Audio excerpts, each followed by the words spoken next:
The cafe window. Evelyn always sat by the same window in the little cafe at the corner of Rosewood Street. Every morning, with her notebook and a cup of coffee, she watched the world pass by. It was her quiet ritual, a way to breathe before the day began. One morning, as autumn leaves scattered across the pavement, she noticed a man outside, sketching in a worn leather notebook. He looked up briefly, their eyes met, and for the first time in years, Evelyn felt her heart skip. The next day, he was there again. This time, he came inside. With a shy smile, he asked, "Is this seat taken?" She shook her head, and he sat across from her. His name was Daniel, an architect who liked to sketch the city before work. From then on, their mornings intertwined. They shared stories, her love of writing, his passion for designing spaces that made people feel at home.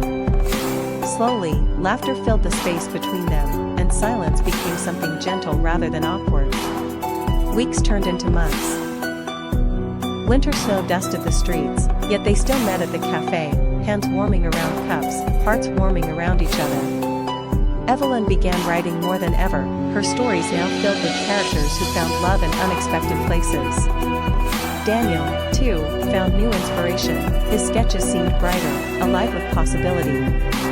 One evening, when the cafe was about to close, Daniel placed a sketchbook in front of her. Inside was a drawing, not of buildings, but of the cafe window, with Evelyn sitting there, smiling. Beneath it, he had written, "My favorite view." Her eyes shimmered as she whispered, "You've become my favorite story."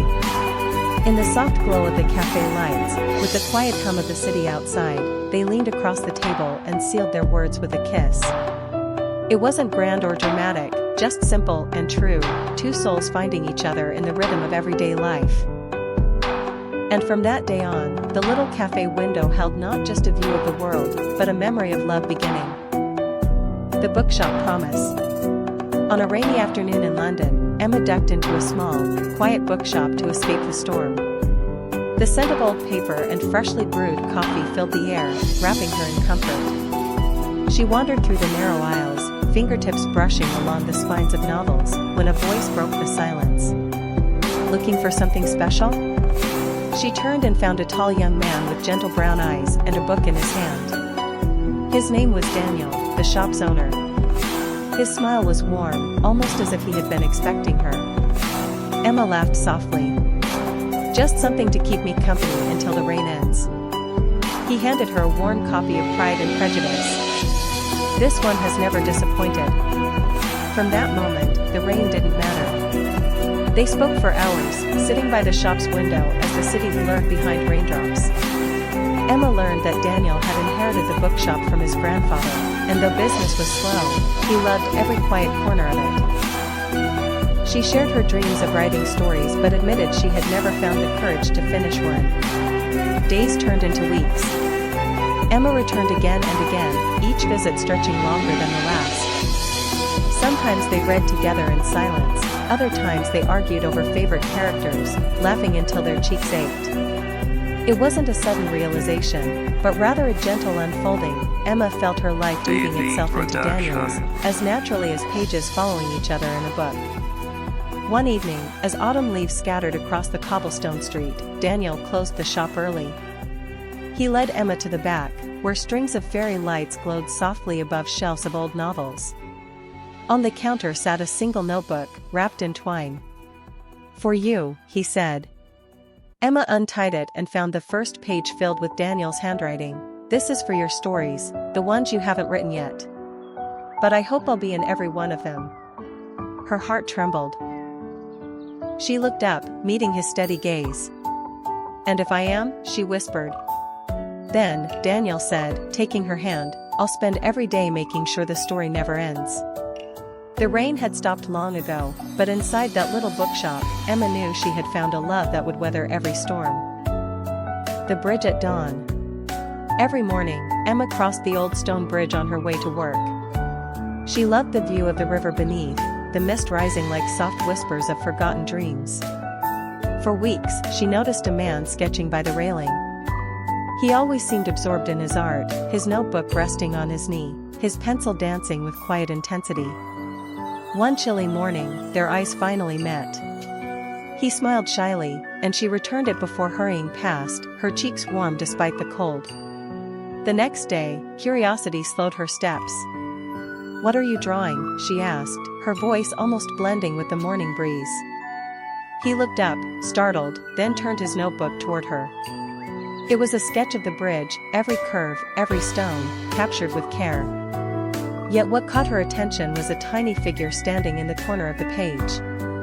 It looked like her, crossing with a scarf fluttering in the wind. Emma laughed softly. "You've been drawing me." His ears flushed. I didn't mean to intrude.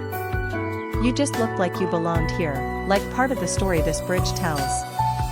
His name was Daniel, an artist searching for inspiration after months of feeling lost.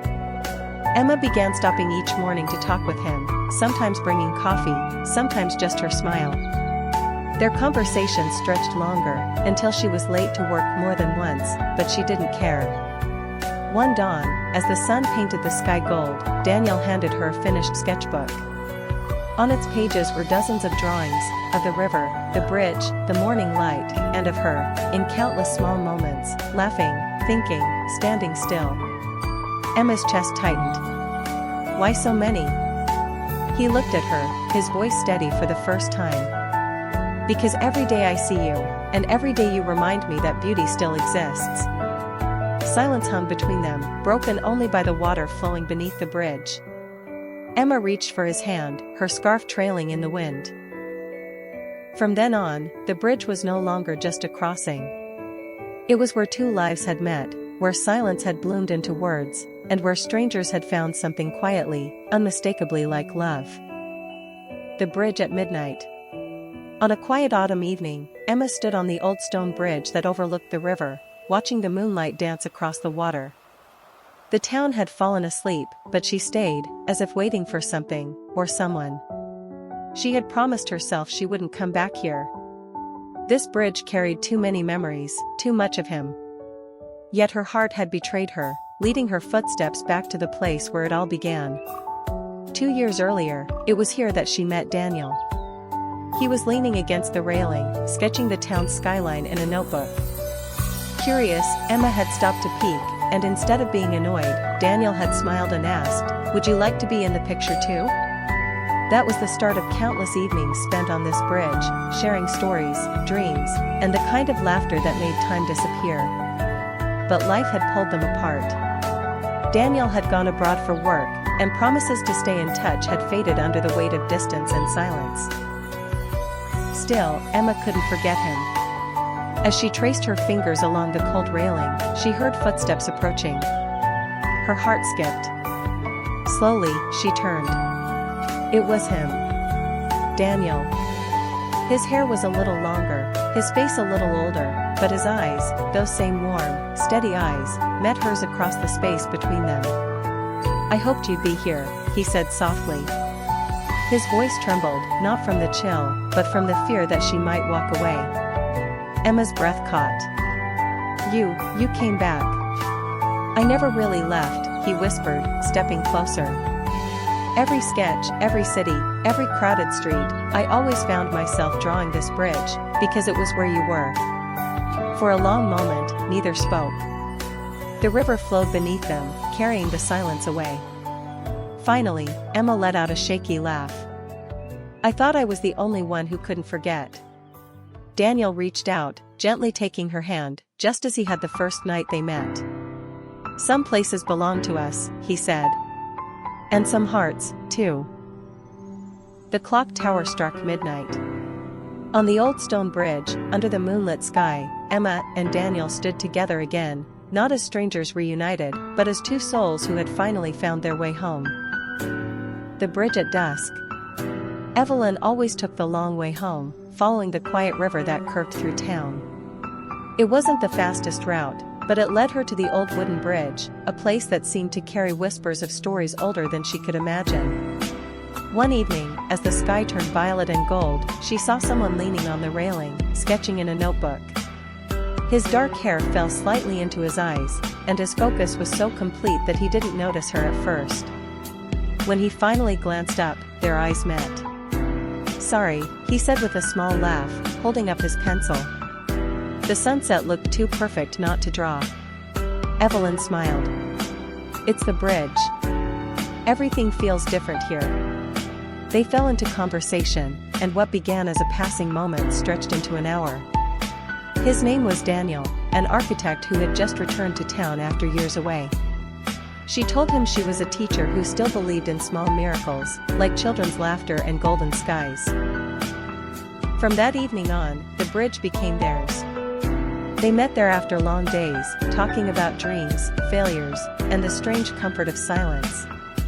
Daniel showed her his sketches of buildings that might never exist, and Evelyn shared stories of the children who taught her as much as she taught them. As weeks passed, she realized she was falling for him, not suddenly, but gently, like how the river deepened after rain. One autumn night, as lanterns from a nearby festival flickered on the water, Daniel turned to her. "I used to think I was searching for a place that felt like home," he said softly.